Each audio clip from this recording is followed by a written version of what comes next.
Luiz, outro dia eu me deparei com um cliente que estava perguntando o seguinte: eu tenho uma aplicação de um óleo para uma corrente, por exemplo, e eu faço uma aplicação dele por pulverização, mas ele é fornecido a granel, tá? Versus uma aplicação spray. Chegou um outro fornecedor aqui e falou assim: nossa, usa esse corrente aqui com spray porque você pode gastar menos de repente, o resultado pode ser melhor. O que você tem a me dizer quando a gente começa a fazer comparações do ponto de vista de economia, do ponto de vista de desempenho, do ponto de vista de resultado final, quando eu tenho uma aplicação de um óleo a granel versus o mesmo óleo, um óleo um pouquinho diferente em spray? Vamos lá, Renato. Em linhas gerais, sempre que é possível a aplicação via spray, ela vai ser melhor e ela vai ser mais econômica no sentido do volume de óleo ou de lubrificante que você está utilizando. Por quê? Porque a gente consegue um tamanho de partícula ideal, por exemplo, para lubrificar uma corrente, igual você citou, tá? Ter um número específico, às vezes é difícil mensurar, porque depende muito da mão de quem está lubrificando.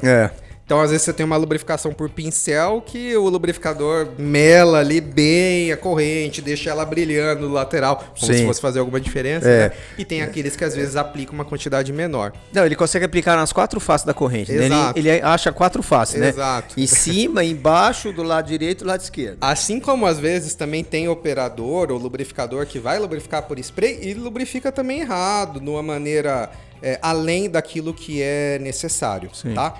Mas, em linhas gerais, uma lubrificação com spray, ela consegue reduzir até 70% do volume. Caramba, quando legal. Comparado a uma lubrificação a granel. Tá. Estou considerando que ambas estão no máximo de performance possível.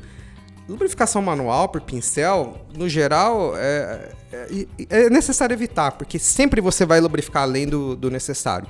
Se você tem uma lubrificação a granel que é por gotejamento, que você consegue ali controlar a tua vazão de óleo, é melhor. Sim. Agora, o spray, o aerosol, ele sempre vai ser mais efetivo. A questão é fechar a conta, né? Porque um lubrificante, às vezes, em aerosol, ele também é um pouquinho mais caro do que o a granel.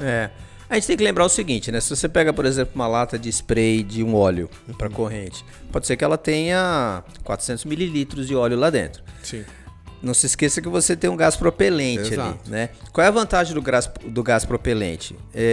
Conduzir aquele óleo de uma forma meio pressurizada para poder penetrar melhor entre os pinos e elos. Facilita muito mais do que qualquer outro tipo de aplicação, exceto uma aplicação por um sistema eletrostático, tá? Que aí não tem muita comparação. Mas facilita bastante. E aquele mito de você, por exemplo, com spray gastar mais? Porque tem uma tendência, né, do operador com spray ficar ali achando que ele tá pintando com... Exato. Mas você sabe que esse lance de existir tinta em spray atrapalha muito a lubrificação. Porque o pessoal às vezes confunde, né? Até mesmo, não, vou chacoalhar, tenho que lubrificar muito aqui, enfim. Existe esse mito, ele não é um mito totalmente errado, porque às vezes na prática isso acontece, porque depende muito do treinamento, da orientação que você vai dar para o lubrificador. Mas em ambas as situações bem treinadas a lubrificação, o spray sempre vai ser mais econômico, sempre, em absoluto.